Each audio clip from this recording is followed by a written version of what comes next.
Today we're going to take a look at the sixth best performing stock on the S&P this year. MarketAxess, the $13 billion electronic bond trading platform, is changing the way Wall Street trades fixed income. Non-banks and investors are increasingly using the digital marketplace to trade treasuries and corporate credit, with average daily volume increasing almost 50% year over year in the second quarter. That's over $2 billion a day.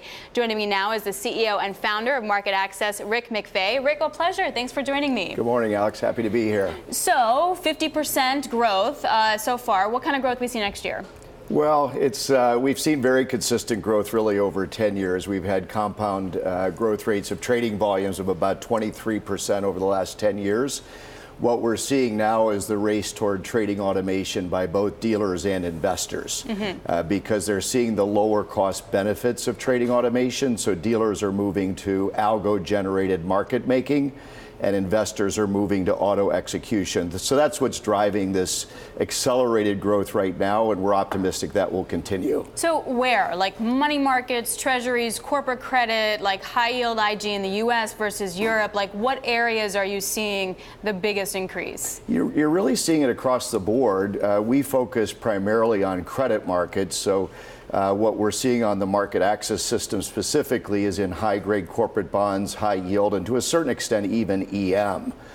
So there is this focus on getting trading costs down, and that's driving the focus on technology improvement in the transaction process. So if you sort of game theory your business out, like how much percentage of electronic corporate trading is going to happen? As optimistic as anyone that we'll see much higher levels of electronic trading across fixed income in the years ahead. 50-50? Our largest market today is high-grade corporate bonds. In the quarter that we just completed, we were about 20% of the overall market. I think it can reach 50% in the years ahead. High-yield emerging markets are even lower levels today, closer to 12-13%.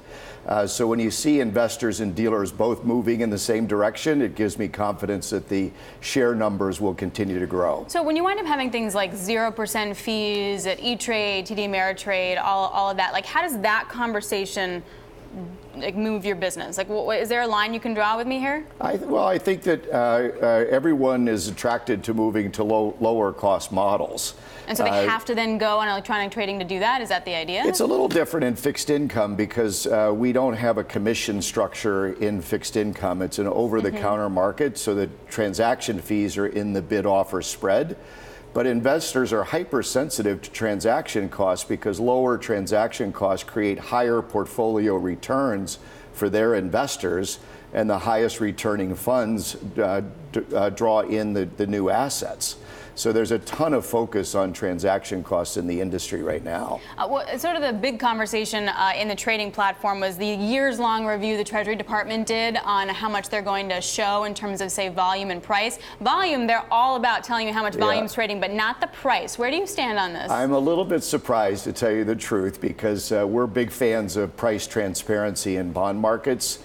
We think it creates a fair market for everyone. It introduces new market participants, and it ultimately moves transaction costs down. So we're happy that they took the first step, and I buy the argument that the recently issued or on-the-run Treasury bonds do have plenty of transparency today.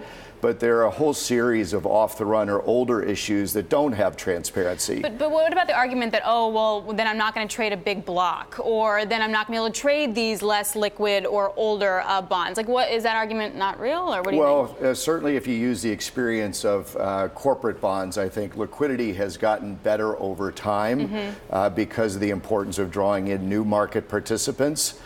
So we believe that more transparency will lead to lower transaction costs, not the other way around.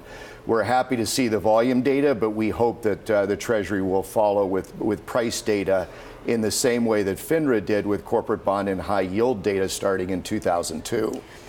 So walk me out then, it's like a macro view here. So if we at any point wind up getting higher yields from central banks and higher rates, and we wind up seeing a move, say, into other asset classes or even back into treasuries, like what do you think that's going to do for the volume of trading, for your business? How do you think of something like that? You know, we're going to go through a variety of interest rate cycles over time, and we're at a very low point in yields around the world now.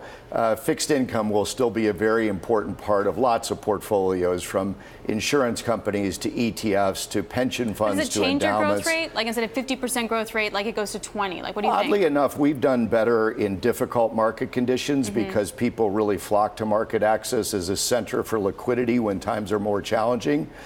So the fourth quarter last year was a good example of that. So we actually do better if credit spreads are widening and yields are increasing. So that environment would actually be good for us. So because you're a CEO and you run a very successful company in the U.S. and it's a very popular stock, like what's your view on what's your biggest risk? Like what keeps you up at night right now? Well, we built in a lot of growth expectations, so we're working very hard to sustain that growth for a long period of time. And we think we're doing all the right things. We're investing very heavily in trading automation tools for our clients. We're expanding to new and large markets, continue to expand in EM. We're acquiring a company in the U.S. government bond space, Liquidity Edge, this quarter. So we just have to keep investing, and we're very confident that our growth rates are sustainable. And that hasn't pared back. You haven't pared back any of your CapEx plans due to macro uncertainty? We've actually been increasing our investment because we're so enthused by what we see as the adoption rates by dealers, investors toward more electronic trading.